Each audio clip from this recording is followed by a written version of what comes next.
let's have a moment of silence. So, I'm sorry, they are not competitors, okay? Because when you say they are competitor, you're insinuating that they have a chance of taking your lunch. And let me be absolutely clear. A few of them have no chance of taking my lunch, even if I dropped it off the table onto the floor. They still couldn't get it. And I'm so sorry, I shouldn't be saying this, but it's fact. And I say this to say,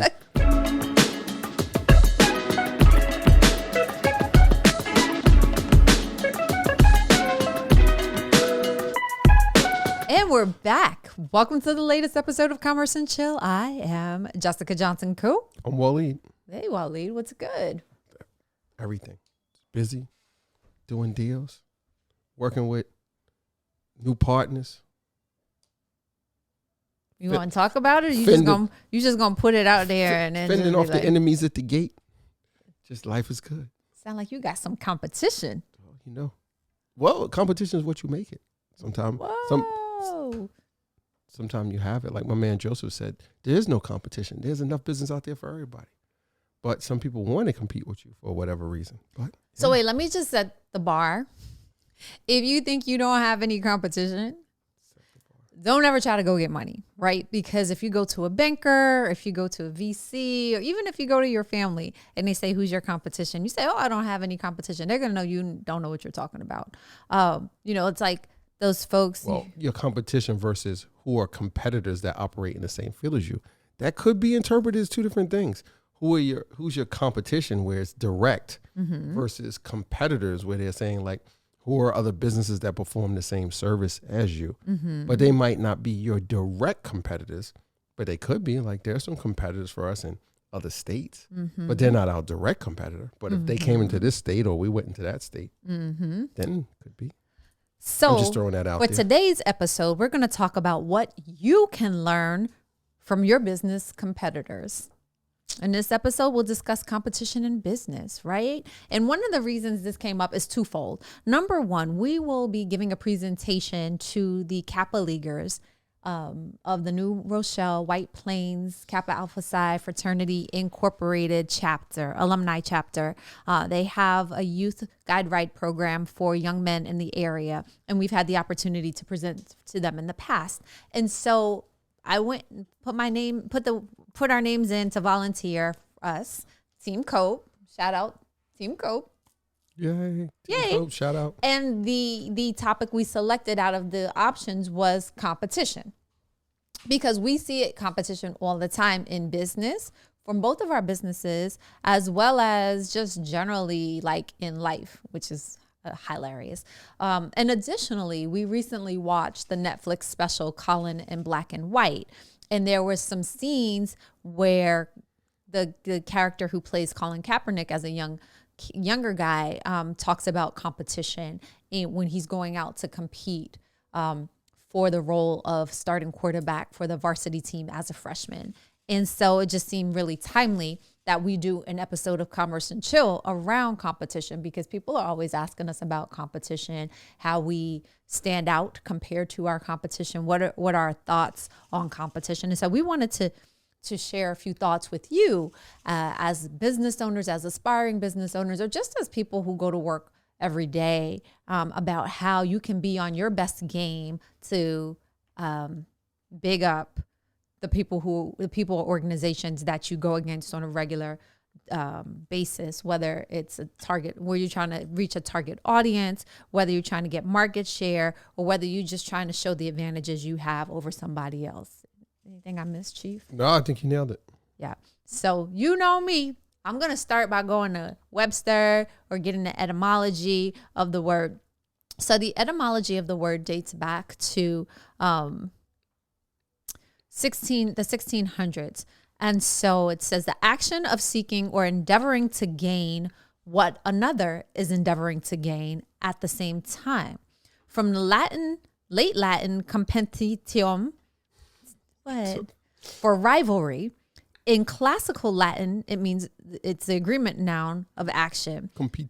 Meaning is a contest for something, a trial of skill as a test of superiority or fitness, sense of rivalry in the marketplace, that an entity or entities, which one competes.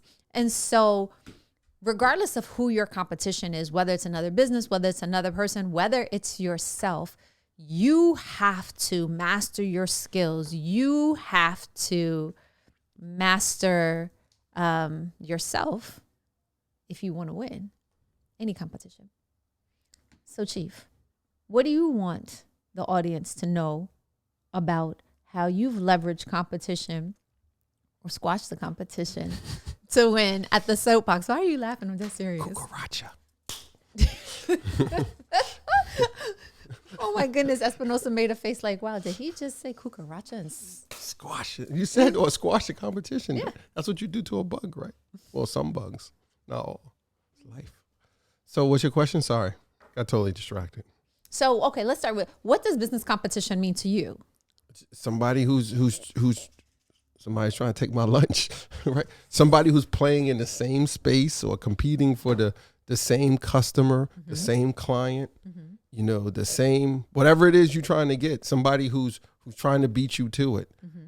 And I'm not saying it's not enough. Like, you know, I believe there's an abundance, like everybody can play in a sandbox and there's enough toys there. There's enough sand to play with. But if we're talking about direct competition, someone trying to take your lunch, it's plain and simple. That's it. So then how do you deal with competition so that you position yourself in the soapbox to come out ahead and not get squashed? There's a lot to that.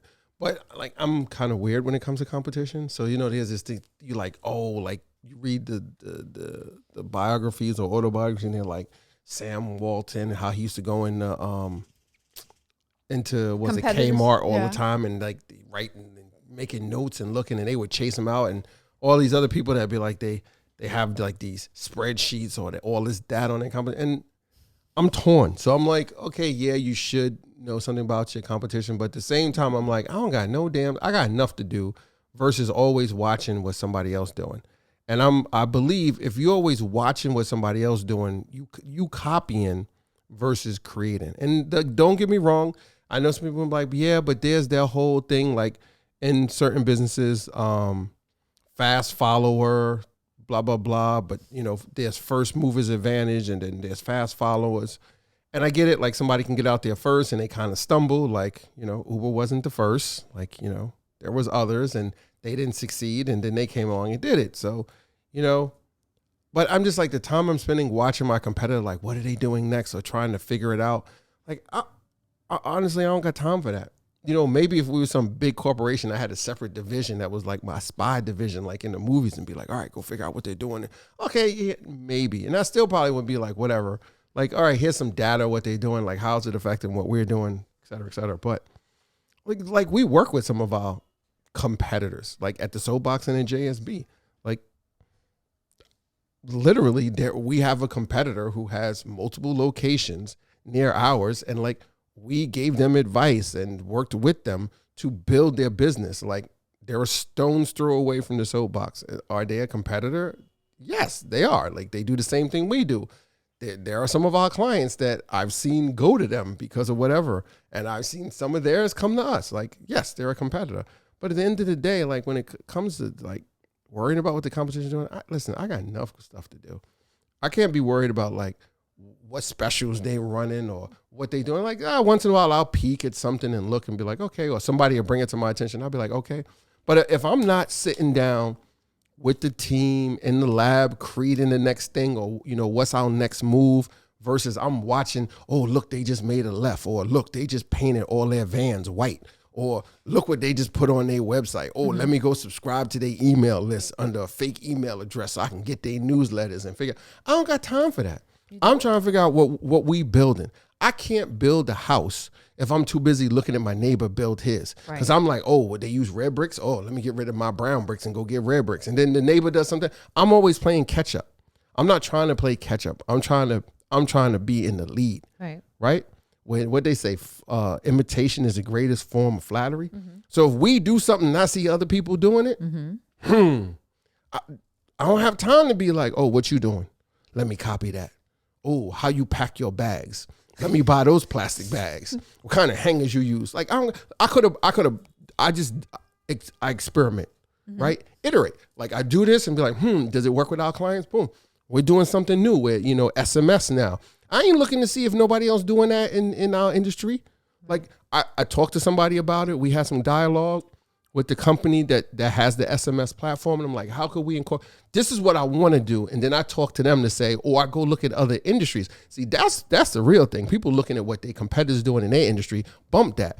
Go look at what people doing outside your industry. Because plus or minus 10%, and I'm just throwing some numbers out here, probably 15, maybe 20, but I'm going to stick with 10. Everybody in your industry is probably doing the same daggone thing. Because everybody looking at each other, I ain't going to get ahead if I'm just looking at what my competitors doing. Right. I'm going to get the same results they did, plus or minus. Right. So let me just take a back step. Take a few steps back. That's what I wanted to say. You talk about sometimes people are looking at their direct competition, who's in the same space that you occupy and might be your most notable competition. But in almost anything we do, there are three things that you are competing for. You are competing for time, you are competing for attention, and you are competing either for money or some other type of resources. So keep in mind that your competition may in fact not be a direct competitor. It may not be that person in the same industry or same space. Like McDonald's, they still have to worry about Chick-fil-A. Chick-fil-A doesn't make hamburgers, but Chick-fil-A is a different food option people might choose over going to McDonald's. When you think about going to the movies, an alternative to going to the movies could be going to an NBA game. So when you think about your competition, don't be so myopic that you're only looking at the companies and people that offer the same exact thing that you offer, because there are going to be other things that are competing for your intended audience, your intended target market, because the time, attention, and money/resources. I just want to say, leading up to today's broadcast, we are recording a little later than normal just because the business got us shifting. I'm hungry and I'm tired. Don't get hangry. Keep going. Okay. So I would dare say the majority of my day has been focused on activities that are related to competition. I had 5 conference calls before we recorded today, as well as I've sent out a number of emails and text messages. That last conference call you on was a joke. But go ahead.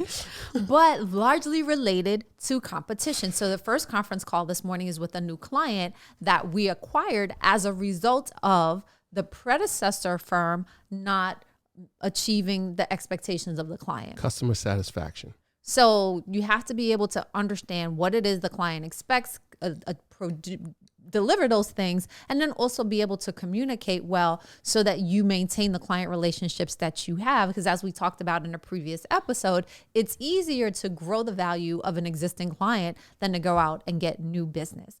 The second call was related to a debrief. So in the government space, if you bid on a contract and you lose, often you can request a debrief that is a formal review of why you didn't win. So basically, they're telling you why they didn't go out on a date with you. Exactly. She dumped me. I need you to tell me why. Imagine that on Tinder. Why you didn't swipe right? You hit the debrief button on Tinder and they got to tell you why. So we had been on some federal work and we weren't selected and wanted to know why. And so the agency was very kind. They put together a PowerPoint presentation outlining where we delivered well in our proposal and where we fell short compared to the organization that was ultimately awarded the contract. And at first I was like, because I like to win. Like I always like to win. In this case, we didn't win, but the organization that won was the incumbent. So they already been doing the work. And so the government was like, you were really strong on these areas. You were okay on these areas. And they were really strong here. Like price wise, we came in neck and neck. It was just some of the other things. And so understanding and asking for feedback with your clients or prospective clients when they give it, because, feedback isn't always guaranteed. Asking for feedback will help you understand how to perform better against your competition when you know who the competition is. And then one of the other meetings was a pre-proposal conference for some work that we're going to bid on. Now we're already working with that particular client. I know how I feel about these RFPs, but go ahead. Um, Pre-proposal conference. A pre-proposal call. Like it was actually literally a phone call. So everybody's doing Zoom. Everybody and gets to go on and ask questions about the RFP. Everybody gets to ask questions. And the RFPer has to answer the questions. And the RFP team has to RFPer. They get the opportunity to answer the questions. Dropping new terms on one in So Webster next year. understand, if you are in a competitive bid situation and you have the opportunity to interact with the RFP team in advance and to see who your proposed competition is, take advantage of those opportunities every single time. Like that is a way that you can really set yourself apart from some of your competitors, because we had some competitors on that call. God bless. Let's have a moment of silence. So, I'm sorry, they are not competitors, okay? Because when you say they're a competitor, you're insinuating that they have a chance of taking your lunch. And let me be absolutely clear. A few of them have no chance of taking my lunch, even if I dropped it off the table onto the floor. They still couldn't get it. And I'm so sorry, I shouldn't be saying this, but it's fact. And I say this to say, ladies and gentlemen, if you're going to be on any kind of RFP proposal or like webinar because of COVID now or some type of face-to-face, I encourage you. No, I implore you. Using a big word, big word. To practice your questions ahead of time. Like, don't freestyle it. We are not with the freestyle. You are not Jay-Z. You're not Biggie Smalls. Do not freestyle. I don't care if you were. This is business. Don't freestyle it. Write out your questions ahead of time. Practice saying them to someone in your office, to yourself in the mirror. Pretend like you're a public speaker. Because when you get, and I'm like, we laughing, but I'm dead. I'm dead serious. I'm dead. Put me in the coffin. I'm dead serious now. You are on this call and people, you don't know who's listening or who's watching. And people are going to, listen, they say you're not supposed to judge a book by its cover, but we know the world and society we're in. And we talking about business. People are going to be looking at certain things, and those things are going to, some people are going to say, oh, that's a check on their list, and other people are going to say that's an X on their list. Right. Be professional, whether it's visually or audio. Oh, I said audio. Audio, sorry. If you're not talking, please put your phone, your computer we're not even gonna talk about, mute. I don't want to even talk about like Zoom etiquette and webinar etiquette. That's a whole nother episode. I'm just speaking towards how you put yourself out there, because when you say some craziness, and you might not think it's crazy, but somebody else might. So if you practice those questions ahead of time, or you read the RFP in its entirety, so you don't ask a question to the RFPer that's already answered in the documents they sent you ahead of time. One last thing I did before we got on today to record today's episode, I was talking to my girlfriend, Bernita Hightower from Next Gen Power. And I'm like, Apple bum. I'm like, Miss B, Queen B, what are you working on? She's like, all I want to do is know, how can I move swifter and more efficiently so that I can beat out the competition? Because she works in the energy space, and there are not a lot of women, there are not a lot of Black people, and so she has to differentiate herself, but she has to be good at what she does, otherwise people are just not going to mess with her. And so when thinking about competition, that's my message to you. How can you move swifter and more efficiently compared to whatever your competition is? That's one of the big key takeaways that I want you to have from today's episode. What about you? What else, Chief? What else? What else do people need to think about competition? Listen, I could talk all day about it. I'm just going to say the same thing. Focus and win. You're not going to build your business focusing on what somebody else doing. Like, you could glance at it and be like, okay, like, oh, like, you don't win the race looking at the person in front of you's back. You looking beyond them because you got to get in front of them to win the race. Like if I'm trying to cross the finish line before everybody, why am I stay at the person's back behind me? I'm never going to look beyond that because my focus is their back. How do I move out of third place if I'm looking at second place back or the person in first place? I got to look at the finish line. That's the goal. So that will get me to pass them because I'm focused on the destination, the goal. The goal is not, I want to stay in third place. The goal is I want to eat their lunch. So I need to be looking at their plate, not them putting the food in their mouth or them ordering on the menu. I'm looking at where it's coming from because I'm going there. So it's interesting that you give the analogy to like running a race because so often when we think about competition, we think about sports. You were a competitive athlete. Yeah, for a hot minute. So what are some of the takeaways from when you competed as an athlete that you now use in business? Destroy them. Destroy them, right? You ever seen the movies where they go in like, and this is probably a horrible analogy, but like somebody does something and you always hear them say that the bad guy says, make sure you kill everyone. Don't leave anyone left for them to come after them. But they always never get one kid or like some person that's hiding somewhere and then they grow up and they come back and get revenge and take out the bad guy, right? You have to, and this is like, that's how you did in tennis? Yes, and I'll tell you why. Because I wasn't that good. I was a walk-on. Shout out to my boy Rance, my boy Shamar. Like they got me on the team. They was like they're right from the BX, and they were like, "Yo, we're all down in Baltimore, the New York crew." And he was like, "Yo, you should come get on the team." I was like, "Bro, like I don't play tennis. Like what?" He was like, "Trust me, you could walk on. It's hardly nobody on the team. Whatever." So I got on the team. Like I tried out, and it was like, "Yeah, you're not too bad. Like we could work with you." And I was like, "Okay, I guess I got a little something." But when I went to play, like we practiced and we trained, like Rance and Shamar, they were way better than me. But there's one thing I could do was hit the ball mad hard. So I was like, if that's my thing, let me use it to my fullest. I don't know what something we were reading, a biography or audiobook we listened to, and the coach went to the pitcher and was like, what's your best pitch?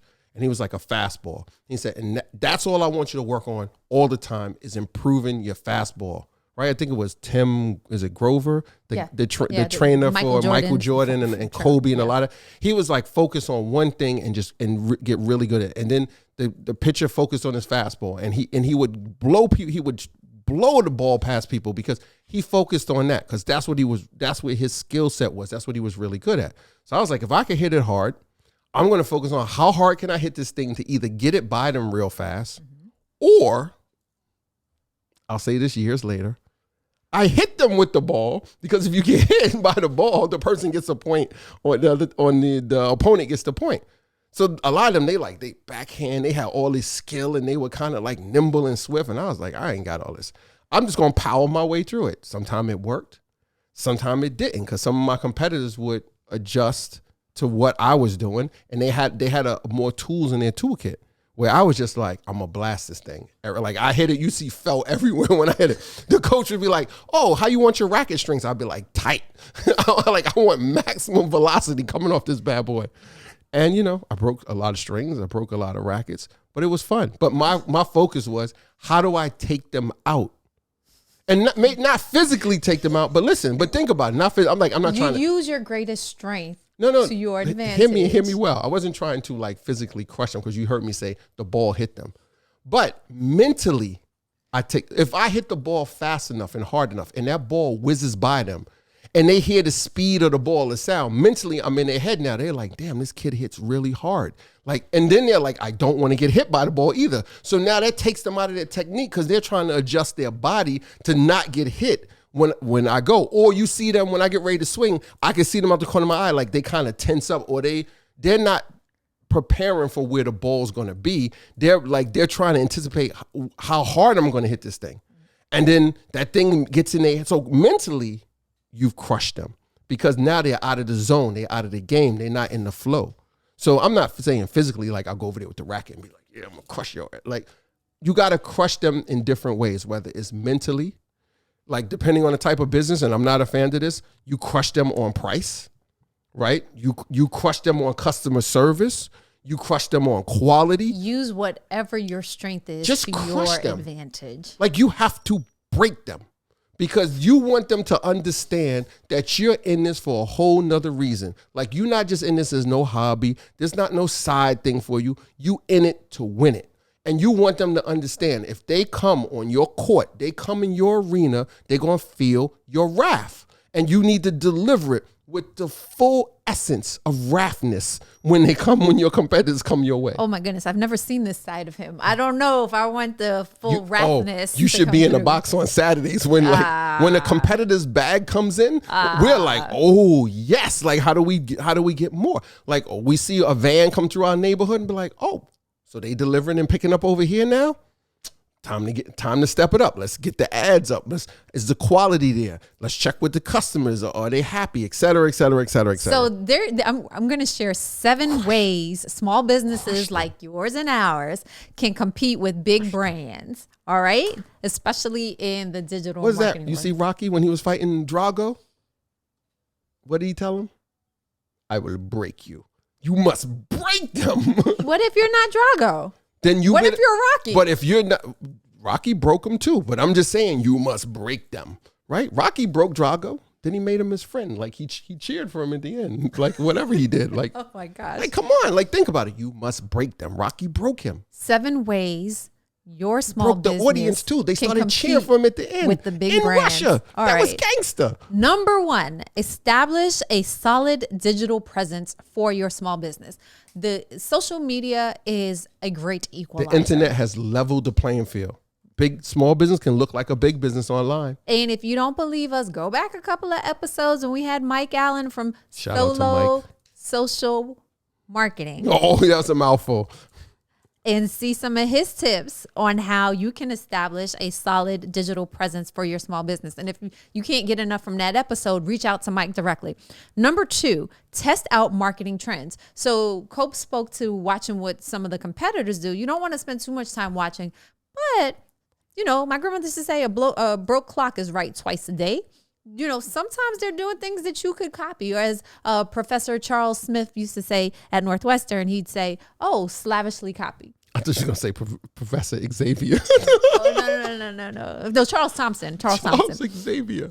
Number 3, build your business's reputation. So get some business, be really good at what you do so that your name will speak for itself.